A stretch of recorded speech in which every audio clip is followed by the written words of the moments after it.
My studio has been neglected for months. Lately, I've been living in what I call the dark room, between who I was and who I am becoming.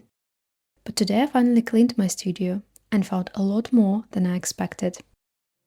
Hey, sensitive and creative people, and welcome to Draw to Grow, a place where I usually explore how art can transform, heal, and make us grow. Today I wanted to show you something very personal. This is my house. I do want to invite you to the messiest room, which is my creative studio. I thought that you can join me, and maybe that would motivate me to finally tidy it up.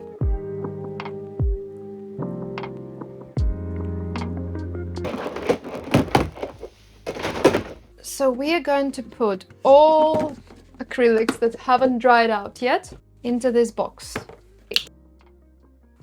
Bin.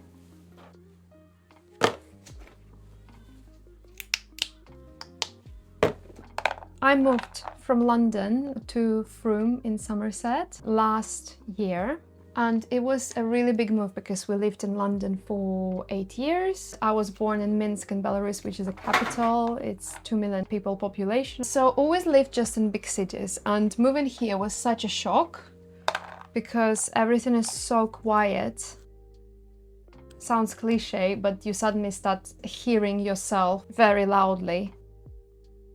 I was really angry and I wanted to scream. I had lots of tension and I had to do a lot of internal work to be able to afterwards fall in love with the place. And so suddenly I started painting here. Suddenly I met a community of therapists or spiritual people, people who are genuinely into self-discovery. Being accepted by them felt like something big as well. And through these people, through touching onto the therapy community, I realized there is a potential therapy path for me. I always thought it's impossible because it's so expensive, but I think I found a way to get into this new career. Life presented me more opportunities to develop my different part that has more meaning, more purpose. So now I'm going to play Paw Patrol! This is that part! I was able to find all the acrylic paints that I have. That feels good. Have a nice clean box full of sorted paints. All this goes to the bin. How satisfying is this? Something that I wanted to get to for a really long time. Markers. Right, here they are, along with other mess.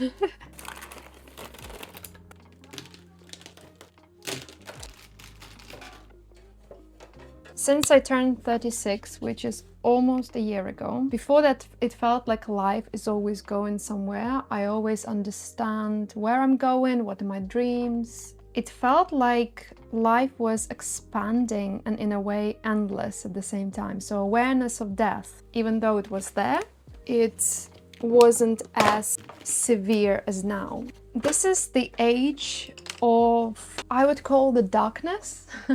I'm in this dark room, which is a transition, and it's not time yet to move to a different room. Staying in this dark room without your ability to see is very painful. So that slowness, stillness, and blindness is something that I've been learning for the past year. I've tested all the markers. Now I have a department with markers. I have my neurographic art pens. This satisfyingly goes to the bin. Here are the results of sorting first day, but I'm very happy with the progress. Hello, hello. Ta-da! Feels better already, YouTube. There you go, Elsa. We have a little Elsa in here. Mama поправит рукава. We speak 2 languages, usually 90% Russian when I'm with her, but my husband is British. But after she turned 3, she started speaking more Russian, which is amazing. And she asked me, Mommy, can you say this in Russian? Ведьма. У нее отломался нос. Да? 20th of December 2023. This is the first kind of intuitive drawing I done after giving birth until this time. I remember that clearly I didn't feel I exist, and that's been almost a year. I also wanted to show you something special. These are the drawings from when I was a kid, and I've asked my mom to bring it. This is crazy how much I can see myself in there. I don't know if you have it. Do you have your old drawings? This is pretty much what I've been doing in illustration all my life afterwards. The symbols are incredible. This image stayed in my mind for years and years and years. The combination of pink and turquoise was forever my favorite combination. I want to put it somewhere on the wall in the studio and just remind myself about the connection with that little Ksenia. Ksusha.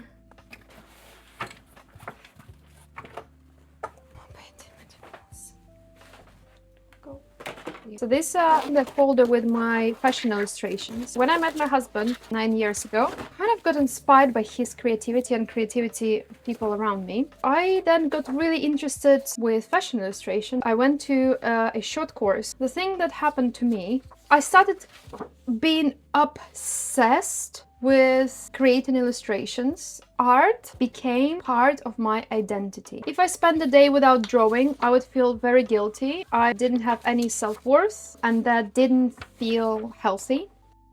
And that lasted for years. And I know that moment that I realized I need to quit. The idea of me as illustrator has to go. It was like a big devil, you know, the devil tarot card, sitting above and holding me on the leash.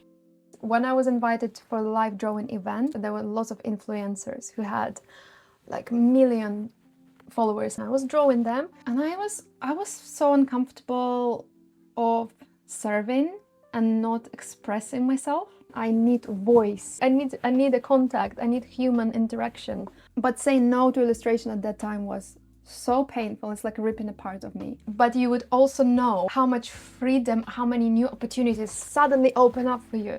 Oh my God, there is so much I can actually do, so many ideas, and they perform well, and people want you finally. That was a pivotal moment for me.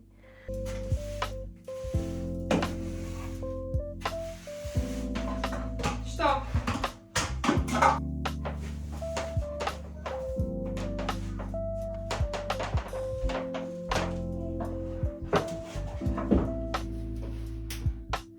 Учился? Угу.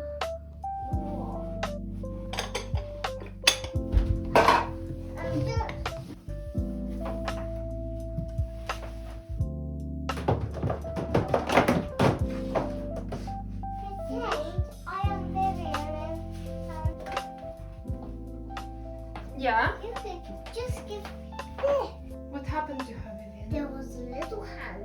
Yeah. But you know, you said it was a cave. There was a pirate.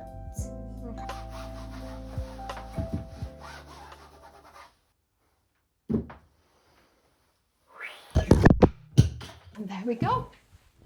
Ta-da!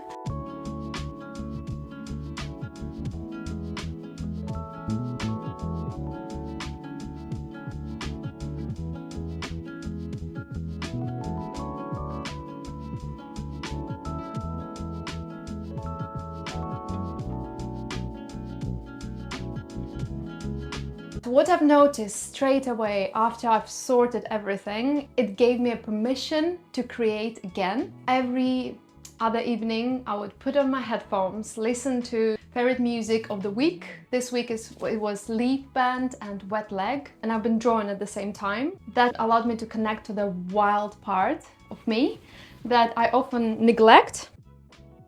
If you want to release emotion, drawing intuitively on a very big format, this is not very big, but that was enough for me. This helps your hand to channel that big feeling, big emotion, and release it. On the medium format, there was a lot of self-expression, pleasure, juiciness. The smallest format give you a lot of control, reduces anxiety. If you want to try something and you feel very anxious, this is the best format. I created so much stuff within this week.